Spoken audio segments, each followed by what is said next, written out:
look at 14, verse 53 is where we left off.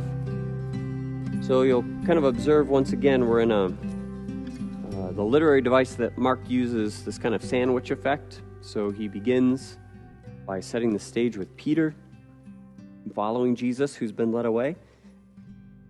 And then he shifts and looks sort of inside of the meeting place to where Jesus is being held on trial. And then at the end, it goes back to a view of Peter and what's kind of going concurrently outside in the courtyard.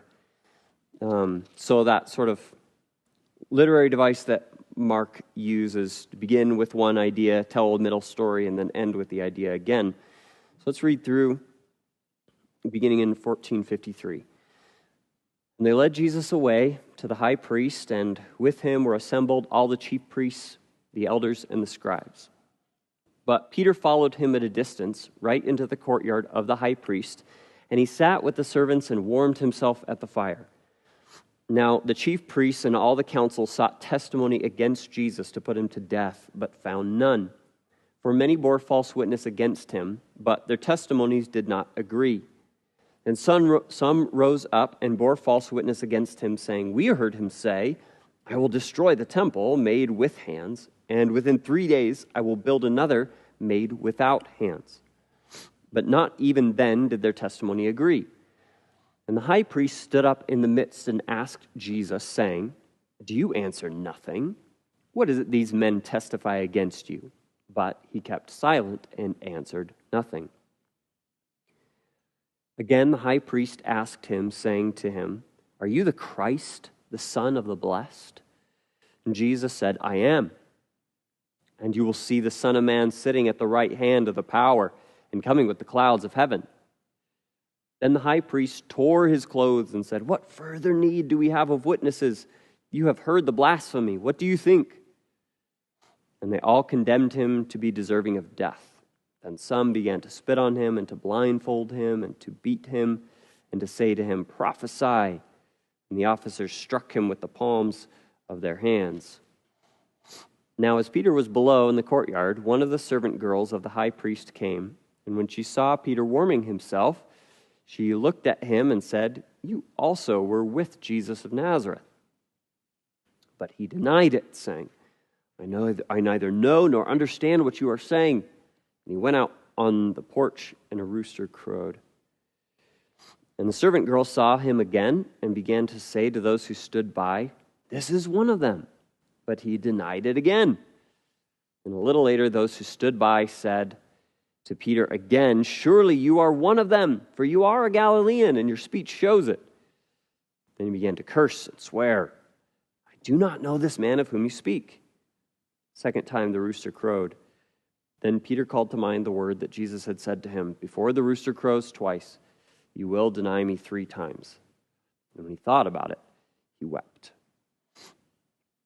Okay, so the way we're going to look at this tonight, instead of just walking straight through, let's just take Peter under pressure, and then Jesus under pressure. I think is a good way to evaluate these two. Of course, as we just read through this, and many are probably familiar with the story, we know how they both respond, one quite poorly under pressure and the other quite well.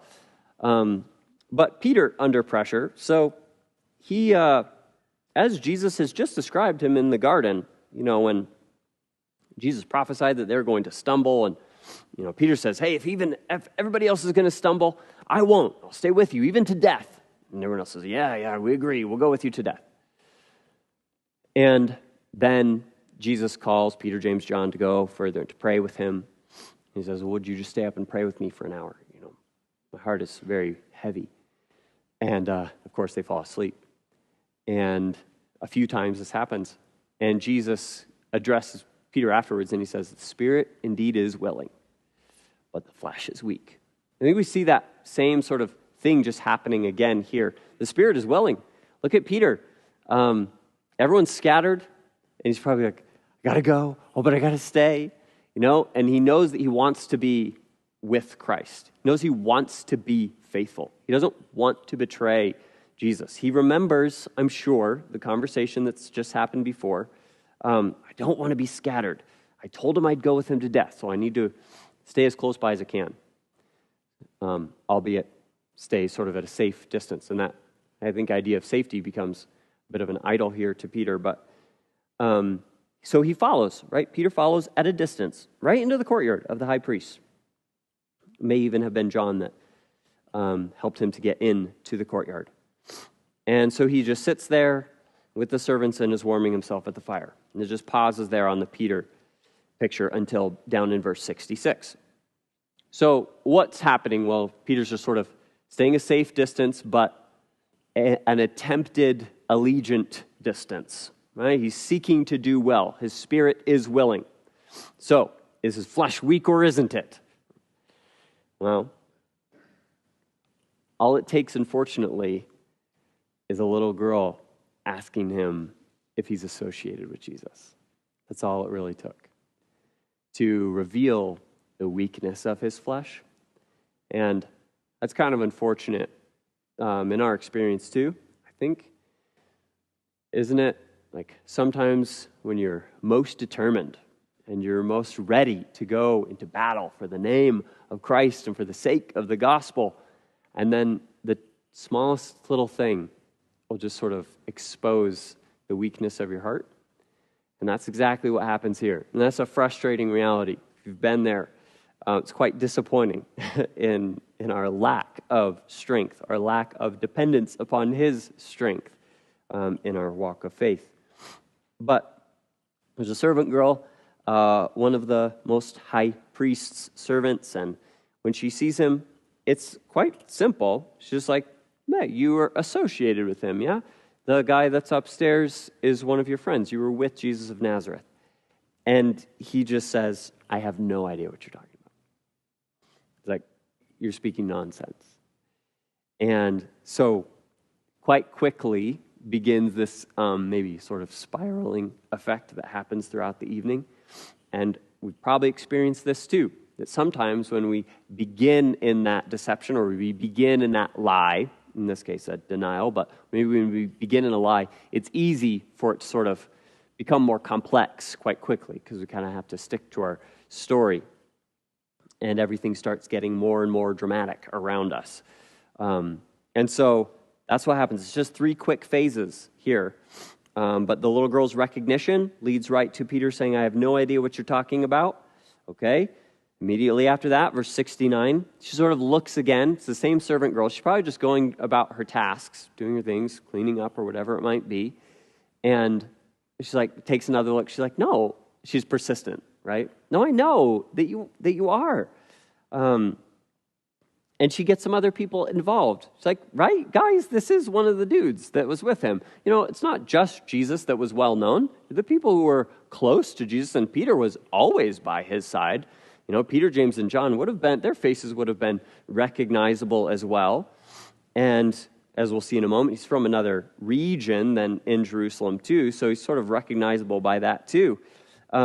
But she gathers some other people around, begins to say to those who stood by, "This is one of them." But, and his words aren't recorded specifically here, but he says, "No, surely not." You know, he denies it again. So we have this round 2, the cords entangling him, his weakness exposed, the weakness of his flesh. And then a little later, further into verse 70, other people are involved in the conversation. And they all kind of insist together, "Surely, you are one of them. Like, look at you. You're from Galilee. You're not from here. Why else are you sitting in the courtyard? You even have the Galilean accent. Like, we know that you are one of those guys. Why don't you just say it? We all know the truth." It's not like they're up in arms against him necessarily. The threat is pretty low, and his insistence on separating himself from Jesus is quite high. And he escalates here to an even stronger degree where he demands that they all believe something that they know to not be true. He's bringing down curses upon what we don't know. I don't think that's necessarily like foul language, but he's just saying things very, very strongly. He's bringing a curse down on something, and he's even swearing an oath. Like, you know, "I swear by something highly significant that this is the case, that I'm telling the truth." Which, of course, he's doing in his folly. It's not true. And then Jesus' built-in reminder of Jesus' own prophecy sounds off. The rooster crows. And Peter remembers. Another of the Gospels records a look that Jesus and Peter share at this moment as Jesus perhaps is being transferred. And Peter's heart is just absolutely broken, as yours would be and mine would be if this was us sitting in this situation. Not hard to place ourselves here. A few of these principles I think we should take away from Peter, that once this, from the moral perspective, once a lie has begun, it often persists. And so we ought to be careful about sort of first steps, about a careful response, perhaps, in an initially difficult or exposing scenario, maybe a moral principle. But as far as the narrative goes, this is a great low point in the life of Peter, isn't it? Like his name means this rock, and he's supposed to be solid, and he's one of these core members of Jesus' inner circle, and here he is at like rock bottom. It's almost a sad play on his name, where his worst fears are realized. He was the vocal one of the group. He was this sort of almost militant too. We know that he chops. He's one of the sword bearers, and so he's being looked to. So if anyone, he's even said it himself. He's put himself up in this way. If anyone's going to stay by you, I'm going to stay by you. And here, recognition by a little girl turns him away. So it didn't even take an army. Should have taken an army, right? Should have gone down swinging, but it didn't take much of anything. So the question sort of sits in the narrative. Well,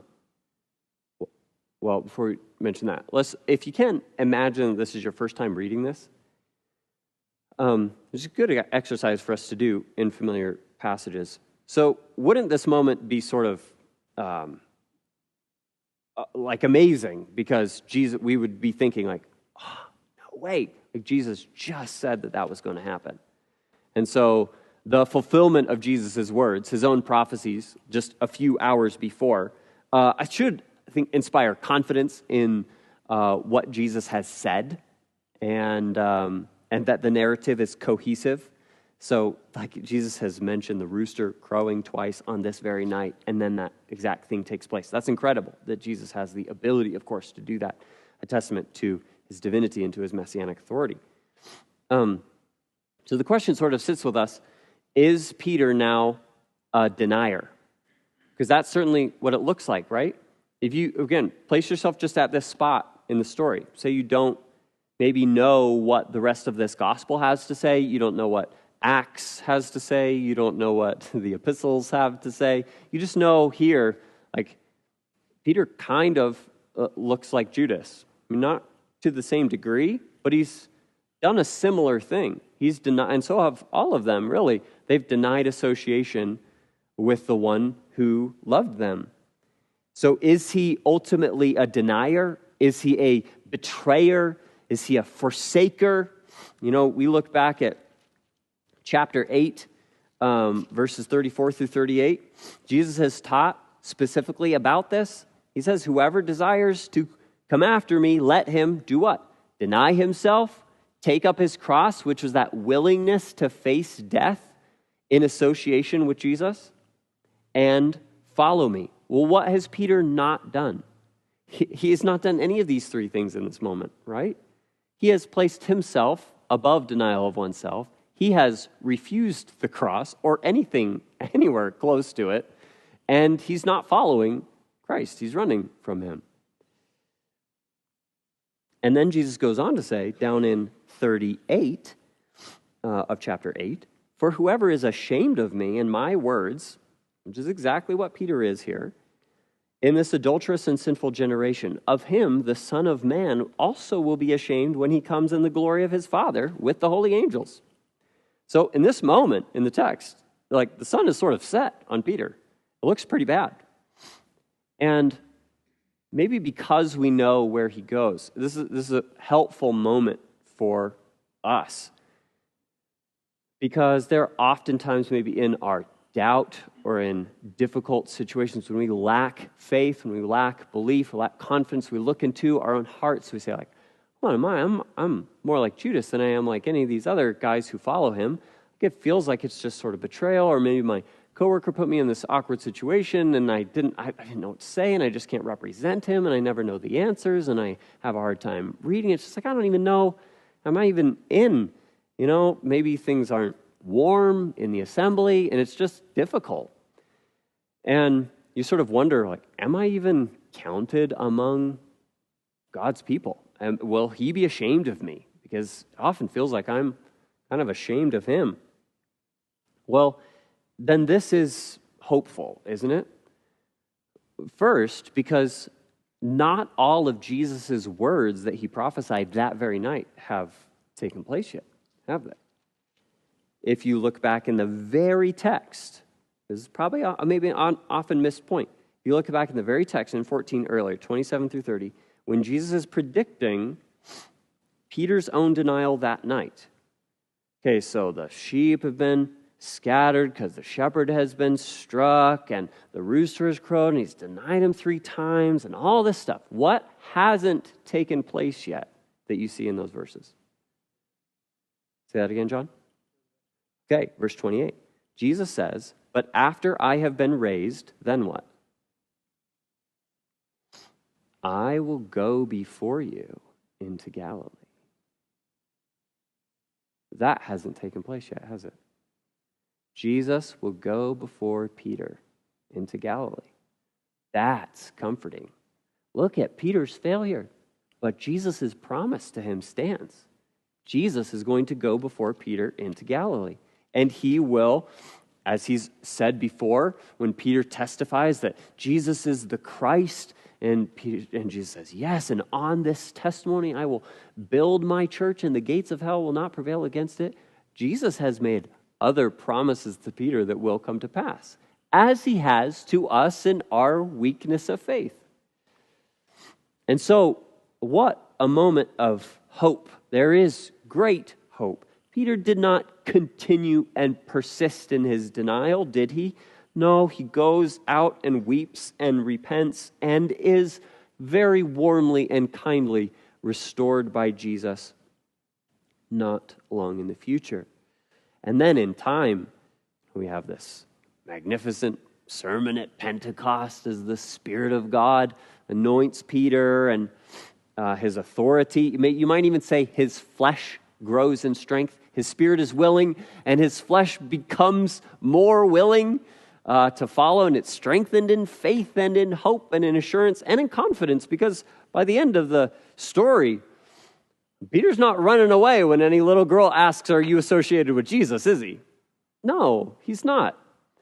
He's actually standing before the crowds, and he's taken up his cross, and he's following Christ. So maybe be comforted by Jesus' promise of sanctification, of growth in the faith, that he will keep us to the end, and all that are in Father's hand are safe eternally.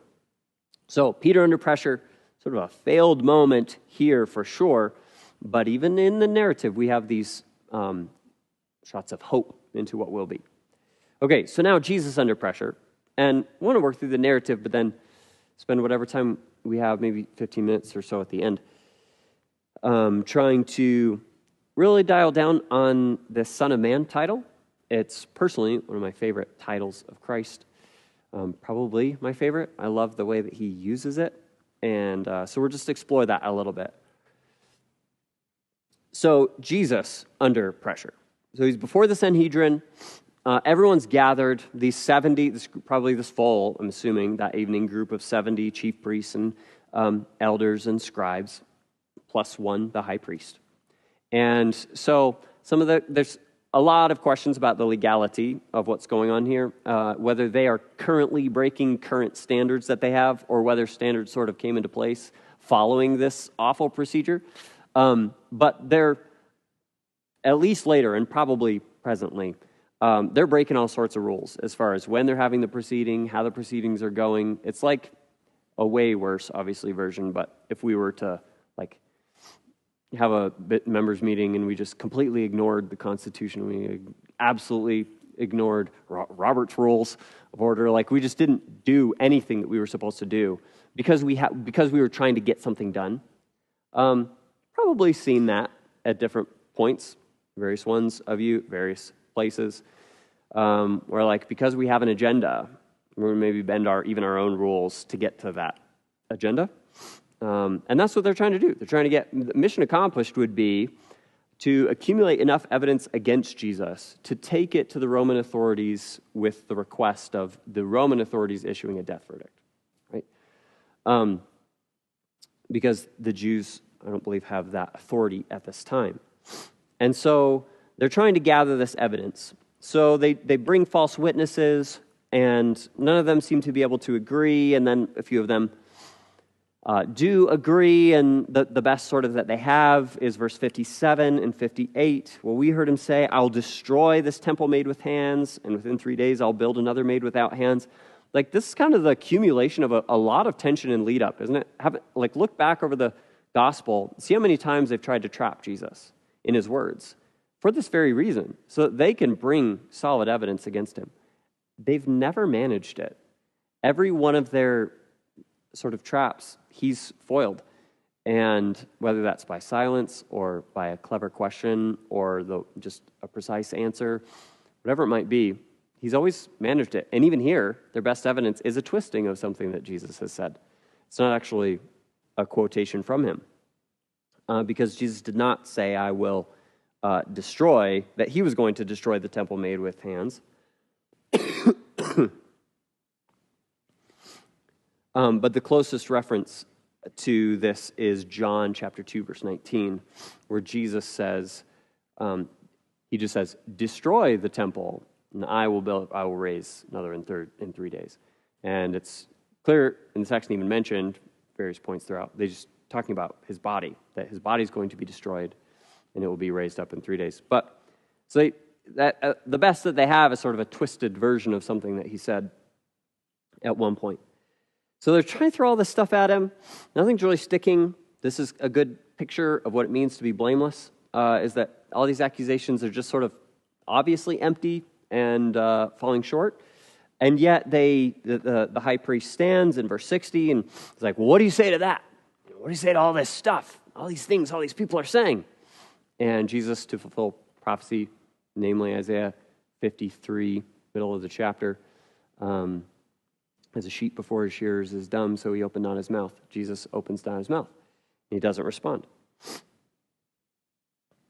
And then this sort of climactic question in the Gospels. So you remember thinking back through all of these maybe enigmatic moments in the narratives where after Jesus does something miraculous, he'll sort of veil or suppress, keep a secret. Like, don't go tell people that I did this. Or the demons cry out about who he is and he tells them to be quiet. Or all these different times that he sort of minimized the revelation of his identity. Yes?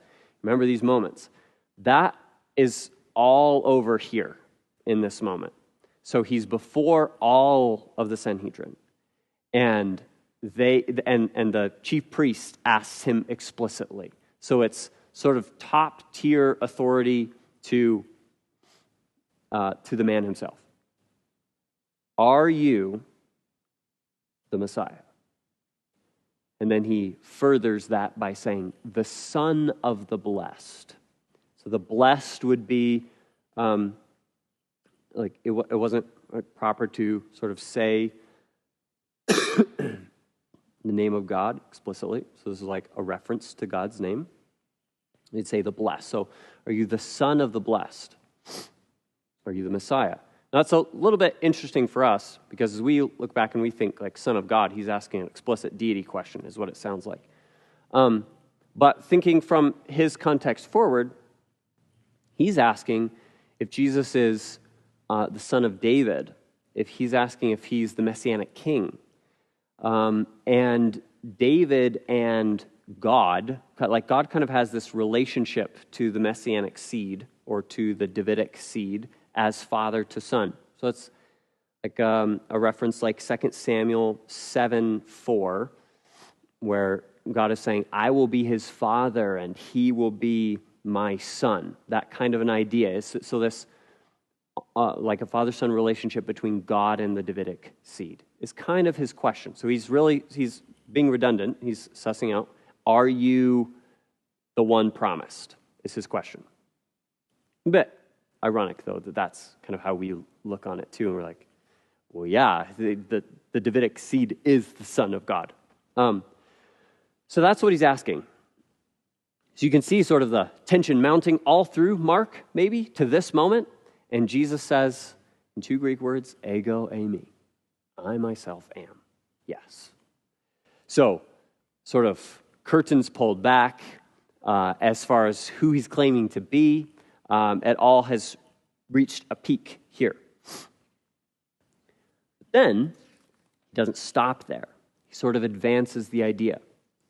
And he says in verse 62, that's really where we'll spend the rest of our time, I am, and you will see the Son of Man, there's his title, sitting at the right hand of the power and coming with the clouds of heaven.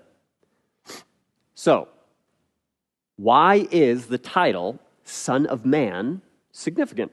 What's really the importance of that title? Now, this is kind of the reason, one of the reasons I really appreciate it, is that if you were to read all through the Old Testament, there's like over 100 usages of this phrase. And it's just a very common way to just refer to a dude, just to a guy, like literally the son of a guy, like the son of man, just a human male. There he is. It's pretty, just a normal term. And in the Old Testament, I think this is right. There's only one reference to Son of Man that has Christological implications. It's normally just referring to a person in a story. If you find another one, let me know. But I think there's only one. And it's the one we'll look at in a minute. So, Old Testament, just a dude. Then, if you go to the New Testament and you put aside the Gospels, then we only have 4 usages of Son of Man. One of them is a quote from an Old Testament psalm. 2 of them are in Revelation. And then Stephen is the only person recorded to refer to Jesus as the Son of Man when he's being stoned. He's the first martyr. He's being stoned. And it's in the book of Acts. And he looks to heaven and he says, "Look, I see the heavens opened and the Son of Man sitting at the right hand of God." So Stephen has now identified Jesus in this way, with this really, what to us maybe is a common, and though I don't know if it is a common, we don't normally just refer to Jesus as Son of Man, but if we encountered it in a narrative, we're not tripping over it. We're not like surprised by it or confused by it, really. So, outside of the Gospels, 4 usages. In the Gospels, Son of Man, Son of Man, Son of Man, Son of Man, Son of Man, Son of Man, everywhere. It's packed, loaded with it. This is Jesus' title for himself, his most common title for himself.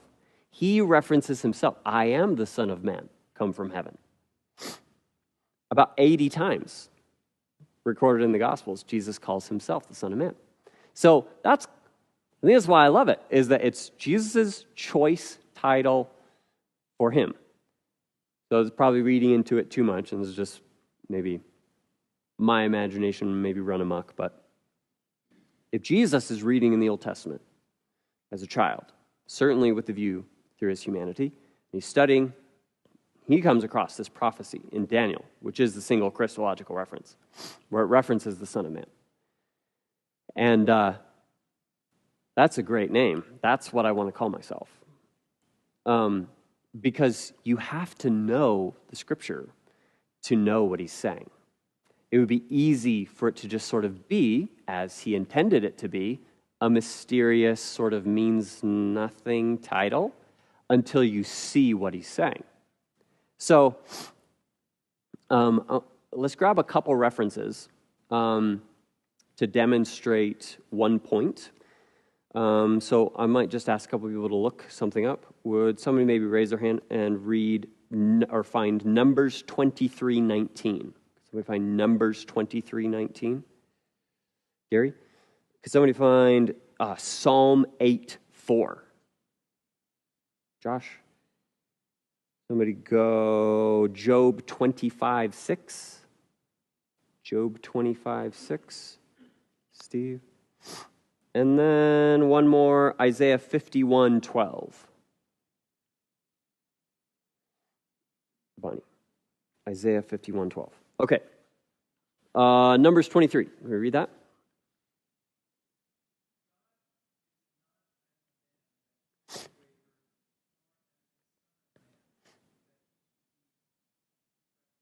Okay. God is not man that he should waver or lie, nor a son of man. God is not a son of man. All right? Psalm 8:4.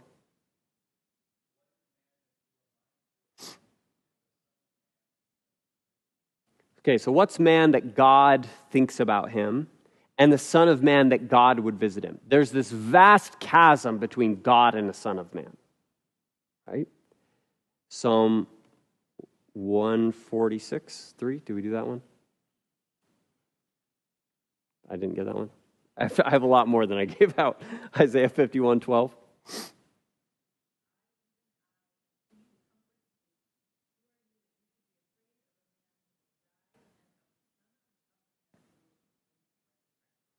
Okay, why should you fear something like Son of Man who will be made like grass? Do we do one more, Job 25? Yeah, Job 25. Yep.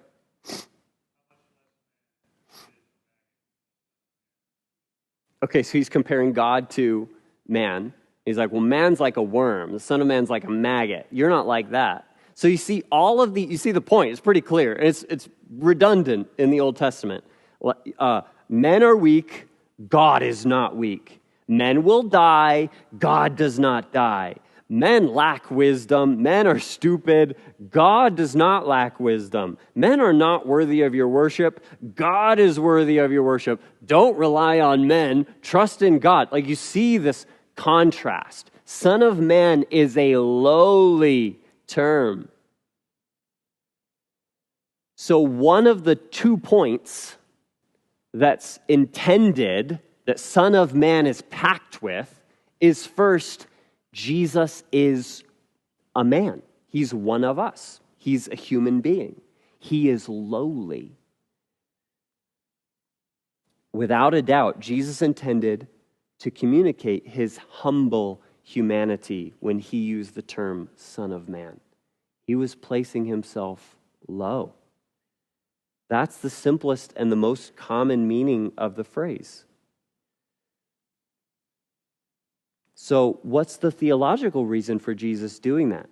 Why would he pick such a lowly term? Why would he identify with something that, as we saw, is so undesirable and weak and just, ugh? And the answer is simple and sweet.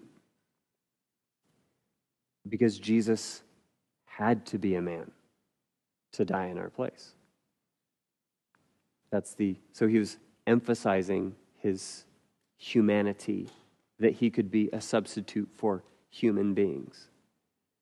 Hebrews 2:9 and then verses 17 and 18 say, "But we see Jesus, who was made lower than the angels, for the suffering of death, crowned with glory and honor, that he, by the grace of God, might taste death for everyone. Therefore," this is 17, "in all things he had to be made like his brethren, that he might be a merciful and faithful high priest in things pertaining to God, to make propitiation for the sins of the people." This is one of the main reasons for his term, Son of Man, is that he would be communicating and putting forward and reminding people of his lowliness and of his true humanity. So, only a son of Adam could die for Adam's race. Right? Death came through a man, and life had to come through a man. Romans makes that point. Wickedness came through a man, death came through the man, and so righteousness and life come through a man. And so the Son of God became Son of Man. So, he is like us.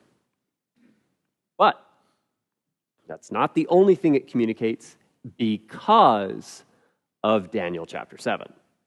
The single, strong, Christological reference to Son of Man. So we have to flip back to Daniel chapter 7, and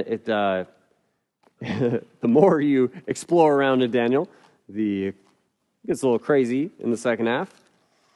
But this kind of lands right in the middle of a vision. In the beginning of 7, he's having this vision of 4 beasts, and then he has this vision of the Ancient of Days. And the 4 beasts are sort of these wild creatures, and they represent these 4 kings. And they're all coming out of the sea. And there's still one of them kind of around when Daniel's vision of the Ancient of Days begins in verse 9. And that's where we want to sort of clue in here. The scene is that the Ancient of Days, as we sung up tonight, it's God himself, is being seated. And it's this heavenly sort of setup crew, getting things ready for Judgment Day. And so the Ancient of Days is seated on the fiery throne, and we'll read it in a moment. But, I mean, a million heavenly beings, right, are ministering to him. And the court is seated, and the books are opened, and judgment begins. There's still one beast that's raging and is arrogant and blaspheming, and so he's cut down and given to the flame in judgment. But now there's no rulers. And there can't be a kingdom without a king. We need a ruler. And so it's in that moment that the Son of Man arrives. Okay? So let's read verse 9. I watched till thrones were put in place, and the Ancient of Days was seated. His garment was white as snow, and the hair of his head was like pure wool. His throne was a fiery flame, its wheels a burning fire. Fiery stream issued and came forth from before him. 1,000 thousands ministered to him. 10,000 times 10,000 stood before him. The court was seated, and the books were opened. I watched then, because of the sound of the pompous words which the horn was speaking. I watched till the beast was slain, and his body destroyed and given to the burning flame. As for the rest of the beasts, they had their dominion taken away. Yet their lives were prolonged for a season and a time. I was watching in the night visions, and behold, one like the Son of Man. There it is. Coming with the clouds of heaven. He came to the Ancient of Days. They brought him near before him. Then to him was given dominion and glory and a kingdom, that all peoples, nations, and languages should serve him. His dominion is an everlasting dominion which shall not pass away, and his kingdom the one which shall not be destroyed. Wow, very powerful image, isn't it?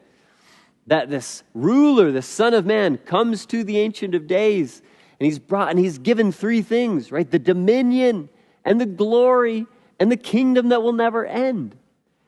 So he has this power, this appointment as absolute sovereign and eternal judge by virtue of his atoning ministry.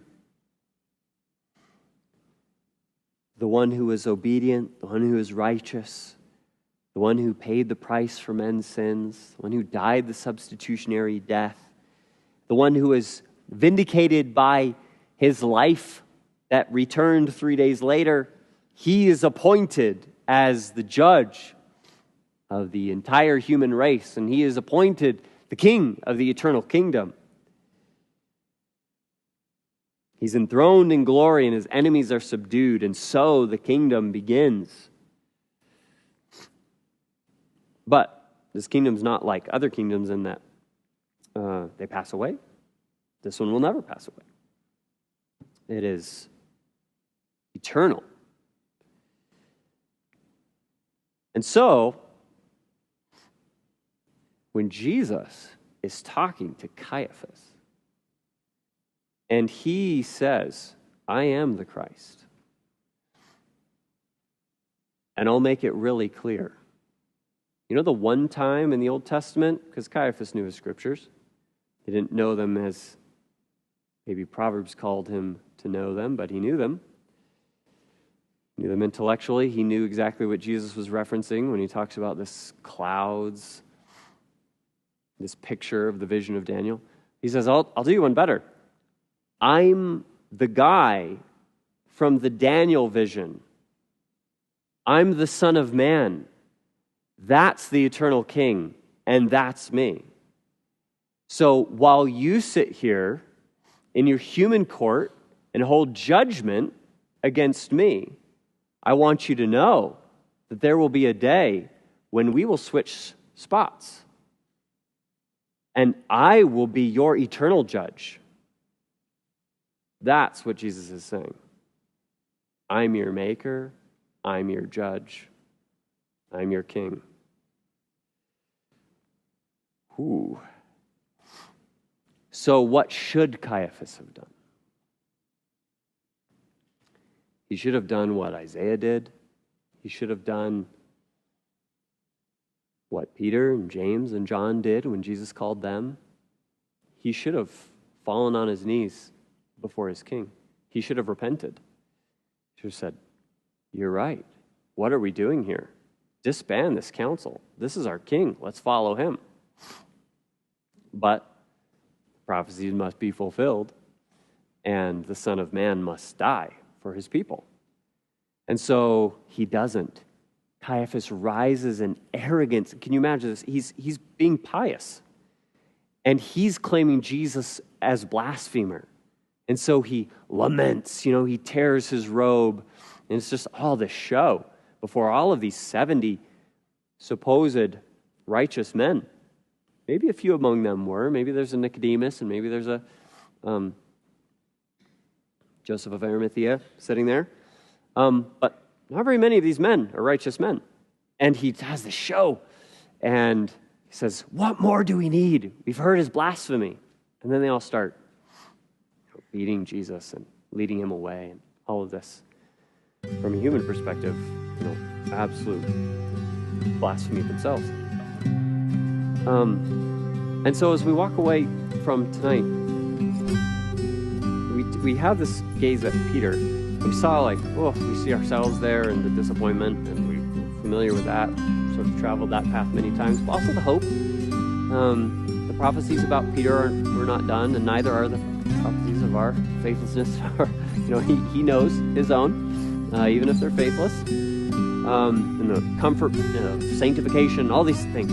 Then, from the strength of Christ, from Jesus under pressure, you see resilience and the Messiah being magnificent and him revealing himself truly and finally for humanity to see, for the rulers who shouldn't turn, just proclaim his name to the world.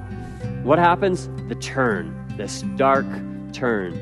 Their evil and twisted hearts are moving towards manipulating the hearts of even the people to get him crucified, to get him out of the way, so that they can keep doing their little j judging and all their little r ruling, all this oppressive stuff that was benefiting them temporally. And yet we have the hope of the very thing that Daniel prophesied, connected with Jesus' words about himself. We serve the King of an eternal kingdom. And that is magnificent and hopeful and building in our souls as it relates to even today, tonight, finishing tonight well, going home and living for the King as we even put our heads on the pillow and seek to rest, and as we interact with our family, as we get up maybe for work, or we get up for interacting with a neighbor, or we get up for whatever it might be tomorrow.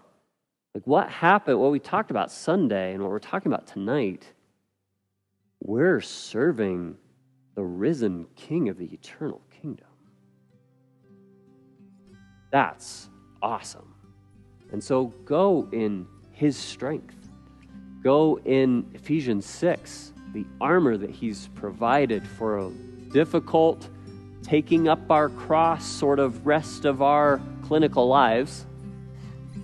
And then we will join him in resurrection. we will join him in this eternal kingdom. And it will be over, wonderfully over for all of eternity, has begun this magnificent life that we'll get to live with him in his new world together.